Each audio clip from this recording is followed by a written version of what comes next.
Kaibigan, kamusta? Alam mo, naalala mo yung mga pagkakataon na ikaw ay naglalakad sa lansangan, kasama mo mga kaibigan mo, tapos biglang may dumaan. Wow, ang ganda ng bisikleta. Lalo na yung BMX. Di ba? Ito yung bisikleta na pinangarap ng karamihan sa panahon natin.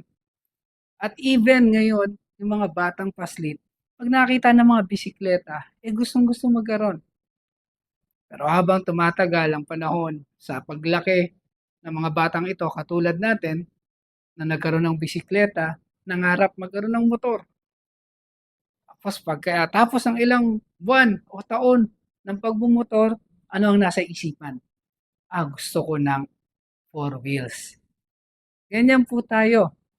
Ang madalas sa buhay natin, may mga hinahangad tayo na kapag nariyan na, may kulang pa rin sa puso natin. Yan po ang realidad ng puso ng tao. Dahil sa pusong ito, may espasyo po yan na hindi kayang punan ng anumang material na bagay. Hindi ko alam kung ano sa kasalukuyan ang ninanais mo o hinahangad mo sa buhay mo. At marahil, marami ka na ring mga tagumpay sa buhay, pero meron pa rin kulang sa puso mo. Alam mo kaibigan, sa araw na ito, gusto kong ipaalala sa iyo. Ang sinasabi ni Apostle Paul sa Colossians 2:10, ito po ay napakahalaga na ang sinabi niya, tanging si Jesus ang magiging completion ng puso mo.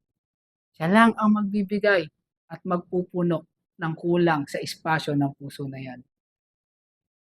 At alam mo, kahit ang Panginoong Isus ay nagsalita, nang sinasabi niya, kung sino man ang iinom ng tubig na ito ay mauuhaw. Pero ang tubig na ibibigay ko ay kailanman hindi ka na mauuhaw. Dito makikita natin ang katotohanan na ang bagay, ang buhay na mula kay Kristo ay kumpleto. Kaya sa araw na ito, nawa pag-isipan natin, ano yung buhay na meron ka ngayon? Ano yung pinagtutuunan ng buhay na ito? Gusto mo ng kumpletong buhay? Gusto mo ng kontento sa buhay? Nariyan ang Panginoong Yesus. Pagpalain ka.